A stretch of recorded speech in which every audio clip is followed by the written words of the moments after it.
Have you ever wondered how a simple act of kindness could change your life forever? What if the stranger you helped turned out to be someone you'd been searching for your entire life? In today's story, a powerful CEO crosses paths with a homeless woman who returns his lost wallet, but what he discovers about her will leave you speechless. The city was alive with the hum of the evening rush. Rain drizzled gently, turning the streets into shimmering mirrors reflecting the glow of neon signs and taillights. Ethan Carter, a sharp-dressed CEO in his early 30s, stepped out of the towering glass skyscraper that housed his multi-million-dollar tech company. His perfectly tailored suit clung to his frame as the damp air swirled around him. In one hand, he carried his sleek leather briefcase, the other gripping his phone, where the glowing screen displayed a series of unread messages. "Mr. Carter, your car is ready," his driver called, pulling up in a sleek black sedan. Ethan barely nodded, his mind consumed with the pressures of the Daya botched deal, an impatient board of directors, and a relentless pursuit of perfection that left little room for anything else. As he approached the car, his wallet slipped unnoticed from his coat pocket, landing silently on the wet pavement. Ethan didn't notice. He was already stepping into the car when a voice called out from the shadows. Sir, wait!" Ethan turned, startled. A woman stepped into the dim glow of a streetlight, clutching a damp black leather wallet in her hands. Her appearance was unkempt but dignified. Her gray-streaked hair was tied back neatly, though her coat was worn, and her shoes had seen better days. Despite her circumstances, she stood tall, her voice steady. "You dropped this," she said, holding out the wallet. Ethan hesitated, scanning her with a guarded expression. The instincts honed from years of navigating cutthroat business deals made him suspicious of others' intentions. But there was something about her quiet sincerity in her tone, the way she met his eyes without flinching. "You could have kept it," he said, his voice laced with curiosity. "Here is enough cash in here to make a difference for someone in your position." The woman, who introduced herself as Ruth Adams, smiled faintly, shaking her head. "Money that isn't earned honestly never brings peace." Ethan paused, taken aback by her response. In his world, honesty was often a luxury people couldn't afford. He opened the wallet, everything intact: credit cards, cash, even a photograph of his late father that he rarely looked at. "Thank you," he said after a beat. "Let me give you something for your trouble." He reached into the wallet, pulling out several crisp bills. Ruth stepped back slightly, her hands raised. "No, thank you. I didn't do it for a reward." For the first time in years, Ethan found himself at a loss for words. This wasn't how people usually acted around him. Ruth's quiet dignity left a mark he couldn't shake. "Where are you headed?" he asked impulsively. Ruth hesitated before answering, "Nowhere in particular." "Then let me give you a ride," Ethan said, gesturing to the car. "It's the least I can do." As Ruth climbed into the sedan, Ethan couldn't help but glance at her again. There was something about this woman, something that felt unsettlingly familiar. Inside the sleek black sedan, the atmosphere was unexpectedly quiet. The soft hum of the engine and the gentle patter of rain on the windows were the only sounds as Ethan Carter glanced at the woman sitting across from him. Ruth Adams sat rigidly, her hands folded neatly in her lap, as if trying not to disturb the luxury she found herself surrounded by. Her worn coat and frayed scarf seemed out of place against the car's leather interior and polished chrome accents. "Where can I drop you off?" Ethan asked, his voice measured but polite. Ruth hesitated, her gaze fixed out the window. "A shelter nearby if it's not too much trouble," she said softly. Ethan frowned. The thought of this woman stepping back into the rain, disappearing into the shadows of the city, unsettled him. Something about her struck a calm demeanor, her refusal to take the cash he'd offered. It was unlike anything he was used to in his world of deals and negotiations. "You are soaked," Ethan pointed out. "You'll catch your death out there." He adjusted his tie, buying himself time before continuing. "I have a guest room. It's warm and dry. You can stay for the night." Ruth's head turned sharply, her gray-streaked hair catching the glow of passing headlights. "That's very kind, but I don't want to impose." "It's not an imposition," Ethan replied firmly. "Besides, most shelters are already full this late. It's just for one night." After a long pause, Ruth nodded reluctantly. "Thank you." The elevator to Ethan's penthouse was silent, save for the faint hum of classical music. When the doors slid open, Ruth stepped out hesitantly, taking in the expansive space. The room was pristine floor-to-ceiling windows offering a panoramic view of the city, marble floors gleaming under the soft glow of recessed lighting. But there was a sterility to it, as if the space was more for show than living. "This is your home?" Ruth asked, her voice tinged with awe. "Yes," Ethan said simply, shrugging off his damp coat. "It's a little minimalist." Ruth chuckled softly, surprising him. "I'd call it something else entirely." As Ethan disappeared to fetch towels, Ruth's eyes wandered. Her gaze landed on a framed photograph sitting on a nearby console table. It was of a young Ethan, no older than 8, standing beside an older man with sharp features. The boy's smile was hesitant, almost unsure, while the man's expression was stern, his hand gripping the boy's shoulder with a kind of forced affection. Ruth's breath caught, her hand trembling as she reached out to touch the edge of the frame. A flicker of recognition passed through her, but she quickly pulled her hand back when Ethan returned with a towel and a blanket. "You can use the guest room," he said, gesturing down the hall. "It's just past the kitchen." Ruth nodded, clutching the towel. "Thank you for everything." Later that night, Ethan found himself unable to sleep. He sat in his expansive living room, a glass of whiskey in hand, his thoughts drifting back to Ruth. There was something about her familiarity he couldn't place. Her refusal to take money, the quiet dignity in her eyes, even the way she spoke it all felt oddly personal. Meanwhile, Ruth lay awake in the guest room, staring at the ceiling. The warmth of the soft bed was a stark contrast to the cold, hard surfaces she'd grown used to. But it wasn't the comfort that kept her awake, it was the photograph. The boy in the picture, with his unsure smile and familiar eyes, stirred memories she had long buried. Could it really be him? She wondered, her heart racing. The next morning, Ruth rose early and made her way to the kitchen. She found a carton of eggs and a loaf of bread in the stainless steel fridge and decided to prepare breakfast as a small gesture of gratitude. The scent of scrambled eggs and toast filled the air, drawing Ethan from his room. "You cook too?" he asked, stepping into the kitchen, clearly surprised. Ruth shrugged, a faint smile on her lips. "Just a habit. Thought it'd be a way to say thank you." Ethan sat at the island counter, watching her with curiosity. "You are full of surprises, Ruth." She chuckled softly. "Life tends to teach you a few things when you've lived it." Ethan studied her as she moved, her hands steady despite their weathered appearance. "What did you do before—" he trailed off, unsure how to phrase it. "Before I ended up on the streets?" Ruth finished for him. She turned to face him, her expression calm but tinged with sadness. "I was a teacher, English literature. I loved seeing kids discover themselves through stories." Ethan leaned forward, his interest piqued. "What happened?" Ruth hesitated, her gaze dropping to the floor. "Life doesn't always go the way you plan." Her words hung in the air, and Ethan found himself wanting to know more. For the first time in a long time, someone had broken through the carefully constructed walls he'd built around himself. Ruth wasn't just a stranger anymore, she was a mystery he felt compelled to unravel. The days passed, and Ruth's presence in Ethan's penthouse began to feel less like an intrusion and more like an addition he didn't know he needed.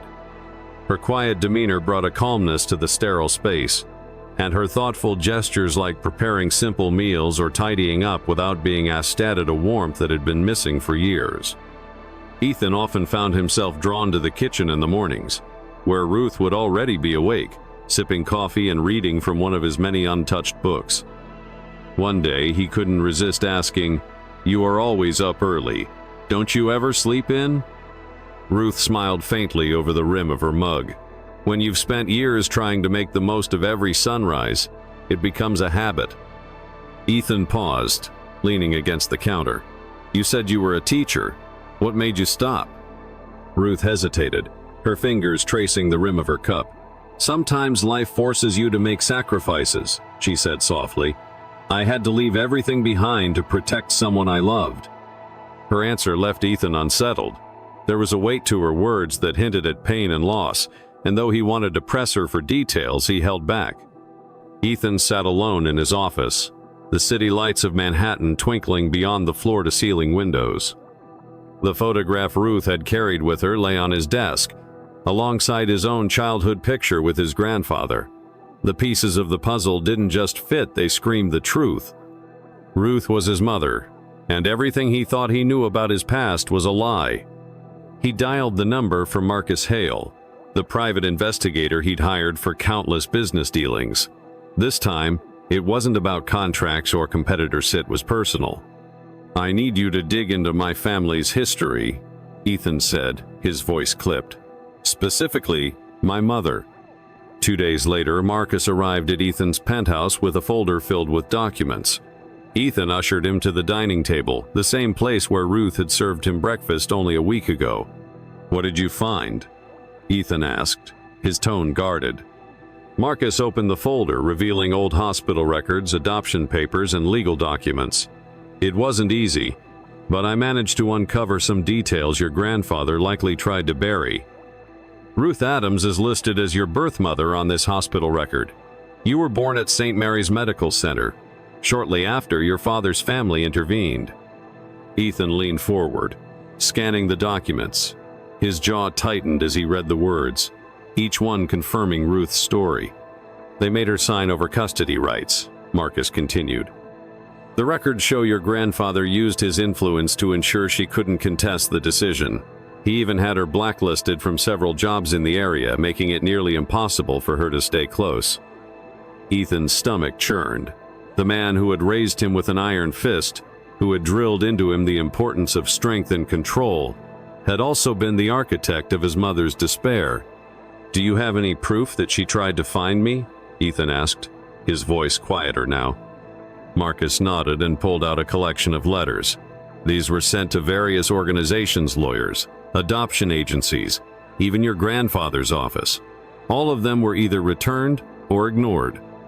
Ethan ran his hand through his hair, the weight of it all pressing down on him. For so long he had believed his mother had abandoned him, but the reality was far more complex and far more painful. Later that evening, Ethan sat across from Ruth in the living room. She looked small in the oversized armchair, her hands twisting nervously in her lap. The air between them was heavy with unspoken words. I had Marcus investigate, Ethan began, his voice steady but devoid of warmth. He found the papers, the hospital records, the custody agreements, everything. Ruth nodded, her eyes downcast. I expected you would. Ethan leaned forward, resting his elbows on his knees. Why didn't you fight harder? Why didn't you take him to court?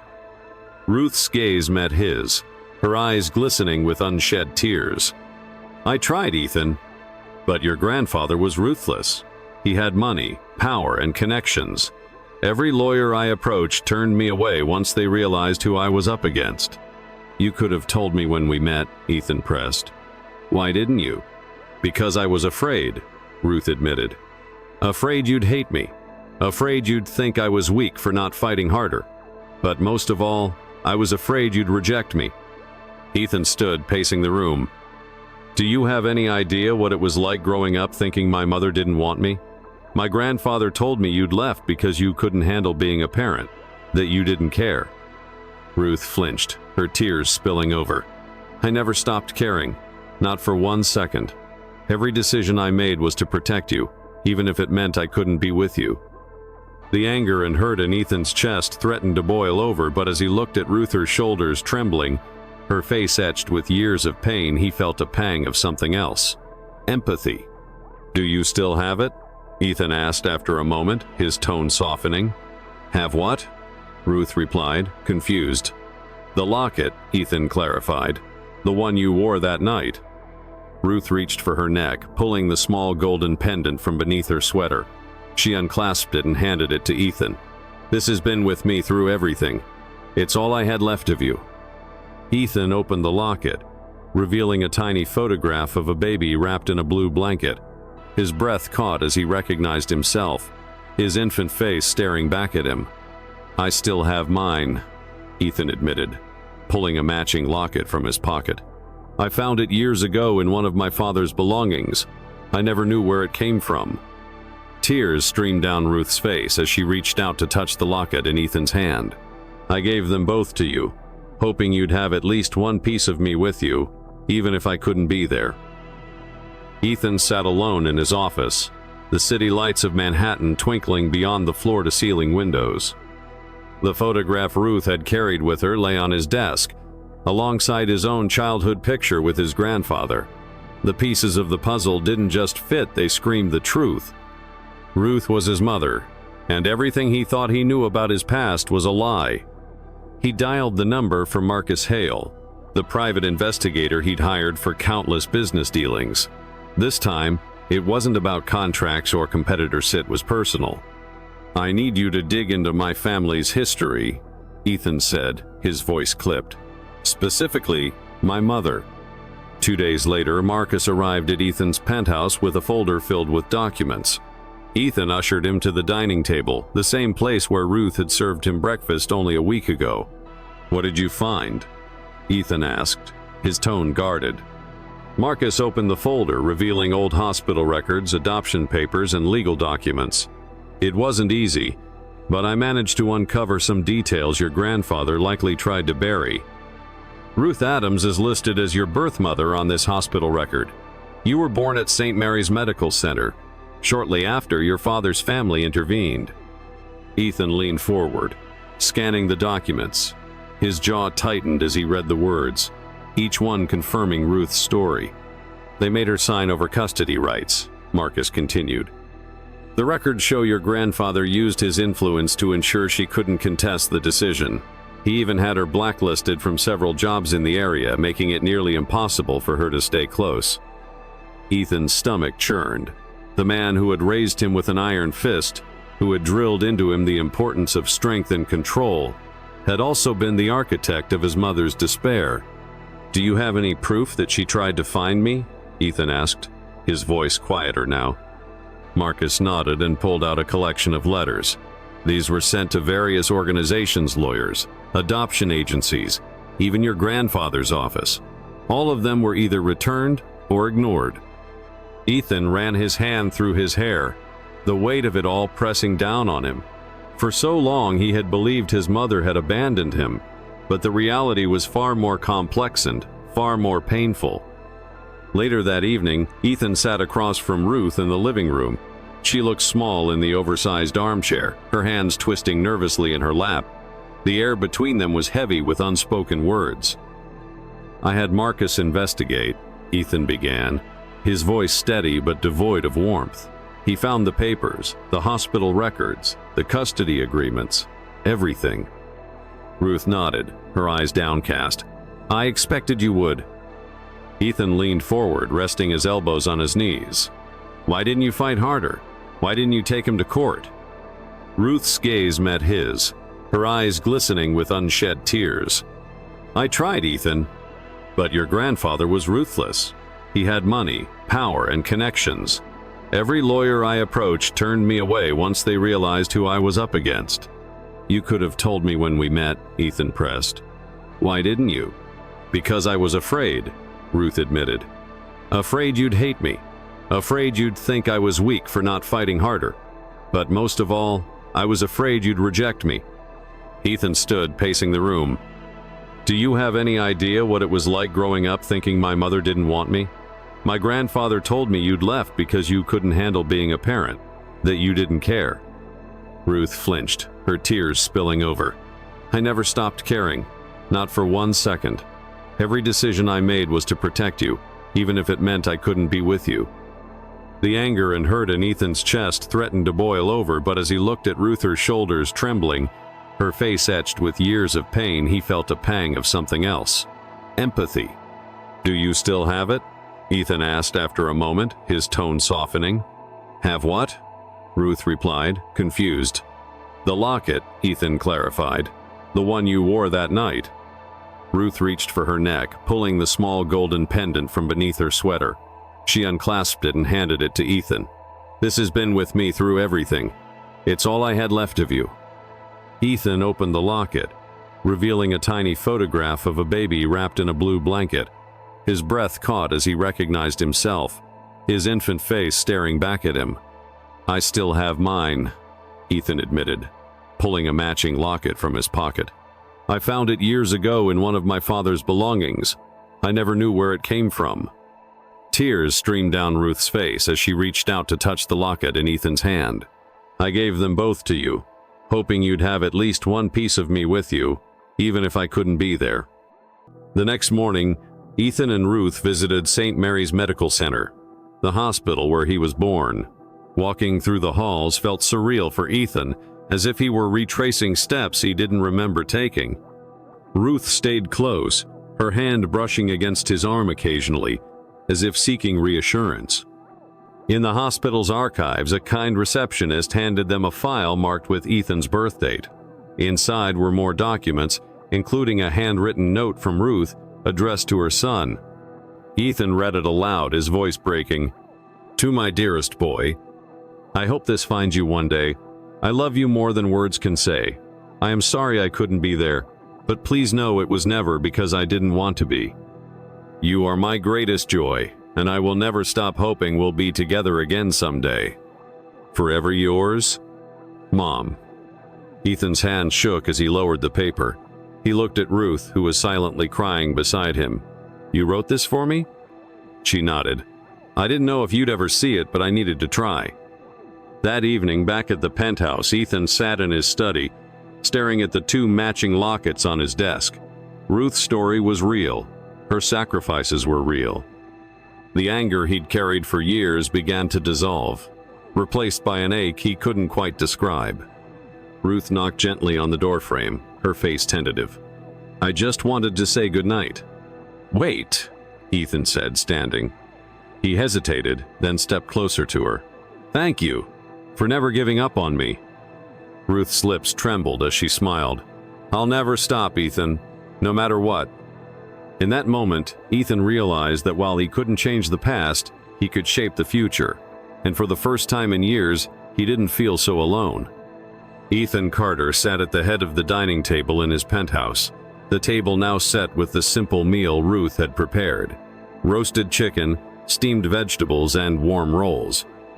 It wasn't the extravagant cuisine his private chef usually served, but the warmth and comfort of the meal reminded him of something he hadn't experienced in decades at home. Ruth sat across from him, her hands folded neatly in her lap as she waited for him to speak. The tension between them had softened over the past few days, but the air still carried the weight of unspoken emotions. "I've been thinking about everything," Ethan said, breaking the silence. His voice was measured, but there was a vulnerability in his tone. "About you, about what you did and why." Ruth looked up, her eyes meeting his. "And?" she asked softly. Ethan sighed, his fingers tracing the edge of his plate. "I was angry. Still am, I guess. But more than that, I understand now. What you did because you thought it was the only way to protect me." Ruth's eyes glistened with tears, but she held them back. "I never stopped loving you, Ethan. Even when I couldn't be there, you were always in my heart." He nodded slowly, the bitterness that had once consumed him giving way to something gentler. "I spent years building walls around myself, thinking I had to do it alone. I blamed you for leaving, but I see now that I've been carrying my grandfather's lies all this time. You didn't abandon me. You fought for me in the only way you could." Ruth's hands trembled slightly as she reached for her glass of water. "I know I can never make up for the years we lost, but I hope we can move forward. Together." Ethan leaned back in his chair, his eyes thoughtful. "Moving forward," he repeated. "That's what I want too." The next day, Ethan arrived at his company's headquarters with Ruth by his side. It was the first time she'd accompanied him to his office, and the staff couldn't hide their curiosity as they passed by. Ethan introduced Ruth to his assistant, the department heads, and even the receptionist, who always greeted him with a smile but now looked at Ruth with open admiration. "She's the one who brought you back your wallet?" one employee whispered to another as Ethan led Ruth into a meeting room. Inside, the room was filled with the company's top executives.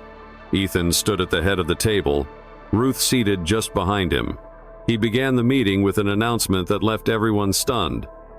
"We're restructuring our corporate responsibility initiatives," Ethan said firmly. "Starting immediately, our focus will be on programs that provide real, tangible support for underprivileged family housing, education, and job training." A murmur spread through the room, and one executive raised his hand. "That's a significant shift, Mr. Carter. Are you sure?" "I am very sure," Ethan replied, his voice steady.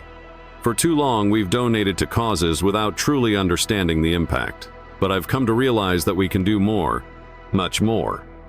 He glanced back at Ruth, who gave him an encouraging nod. "This change is personal for me," he continued, "because I've seen what it means to struggle, to lose, and to rebuild. It's time we use our resources to make a real difference." A week later, Ethan and Ruth stood at the newly renovated Carter Family Community Center, a project Ethan had funded entirely out of his own pocket. The building, once a crumbling eyesore, now gleamed with fresh paint, bright banners, and a new playground where children laughed and played. Inside, classrooms were stocked with books and computers, while the kitchen offered warm meals to families in need. As they toured the facility, Ruth couldn't hold back her emotions. "It's incredible, Ethan," she said, her voice choked with tears. "You've turned this place into a haven." Ethan smiled faintly. "I had a little help," he said, glancing at her. "Your story, your strength, it's what inspired me. I couldn't have done this without you." At the ribbon-cutting ceremony, Ethan stood on the stage with Ruth by his side. As he spoke to the gathered crowd, his words carried a newfound humility and purpose. "This center is more than just a building," Ethan said. "It's a symbol of hope, of second chances, and of the belief that no matter how far apart we may drift, it's never too late to find our way back to each other." He turned to Ruth, his voice softening. "My mother taught me that." The crowd erupted into applause as Ethan handed the microphone to Ruth. She stepped forward, her hand shaking slightly as she spoke.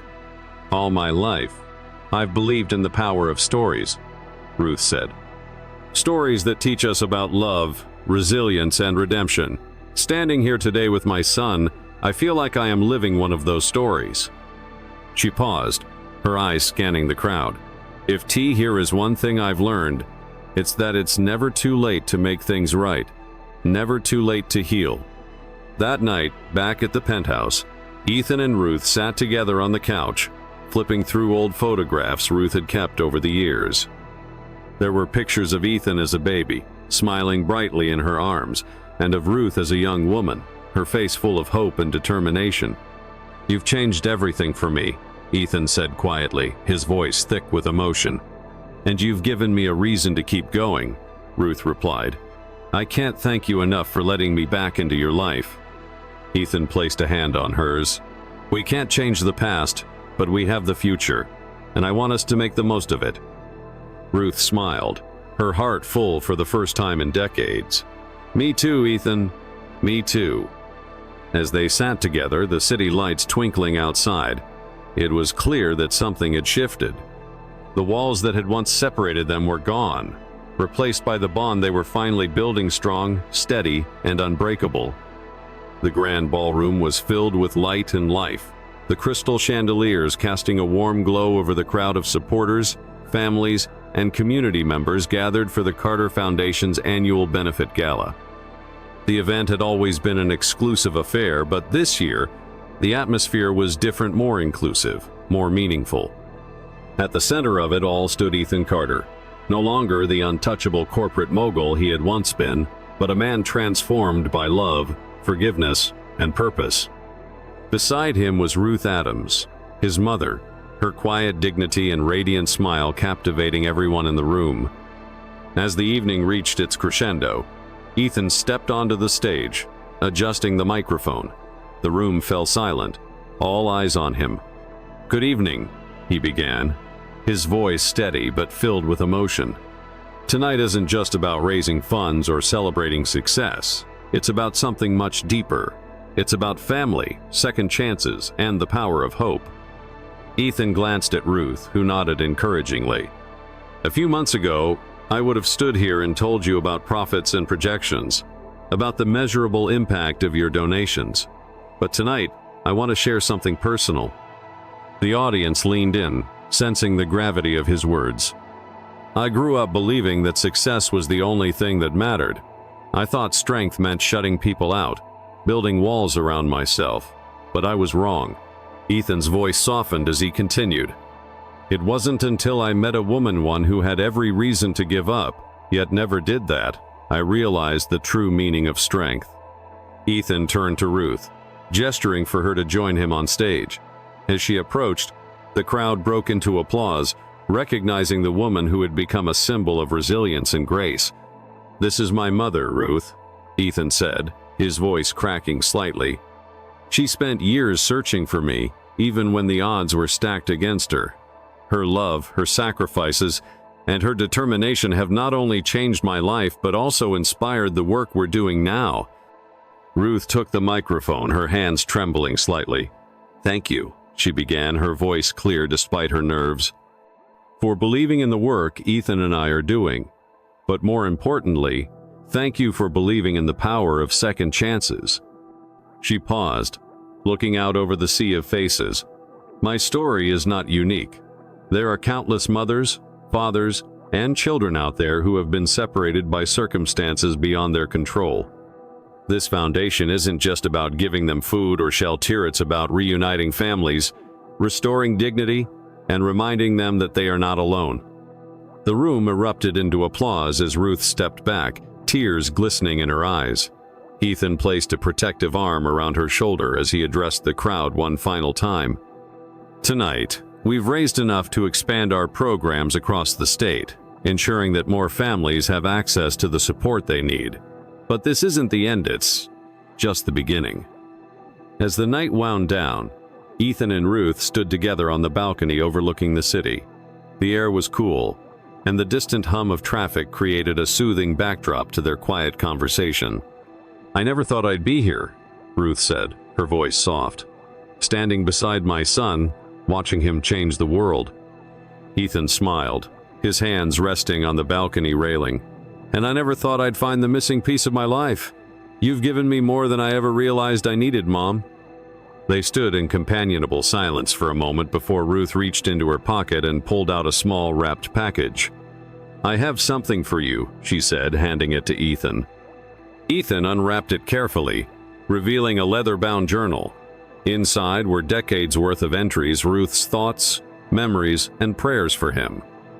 Every page was filled with love and longing, a testament to the years she had spent searching for him. "I started this the day I left," Ruth explained. "It's all I had to keep you close." Ethan's eyes filled with tears as he flipped through the pages. "I don't know what to say." "You don't have to say anything," Ruth said, her own eyes glistening. "Just promise me you'll never stop believing in the power of love and forgiveness." "I promise," Ethan said, his voice firm. The following morning, the first families arrived at the newly opened Carter Family Community Center. Ruth and Ethan stood by the entrance, greeting them with smiles and warm handshakes. Children ran past them, laughing and playing, while parents looked around with cautious hope. As Ruth watched a young boy cling to his mother's hand, she felt a pang of recognition. Decades ago, she had walked this same path, holding Ethan in her arms, dreaming of a future that had seemed impossible. Now, standing beside her son, she knew that anything was possible. "Ready to get to work?" Ethan asked, glancing at her. Ruth smiled, her heart full. "I've been ready my whole life." And as they stepped inside, side by side, the sun rose higher, casting a golden glow over a new chapter filled with hope, healing, and endless possibilities. This story reminds us that forgiveness and second chances can transform lives. In today's fast-paced world, it's easy to let pride, misunderstandings, or past pain create distance between us and those we love. Take a moment to reflect on relationships that might need healing. Reach out, offer forgiveness, or seek it with an open heart. Remember, love and connection are more powerful than any barrier. Just as Ethan and Ruth found their way back to each other, we too can rebuild bridges with courage, honesty, and compassion. Start today because it's never too late to make things. If this story moved you, don't let it end here. Take a moment to reflect on someone in your life who might need forgiveness, understanding, or a second chance. Share your thoughts or experiences in the comments below. We'd love to hear from you. And don't forget to like, share, and subscribe to our channel for more inspiring stories that remind us of the power of love, hope, and redemption. Together, we can create a kinder, more connected world. See you in the next story.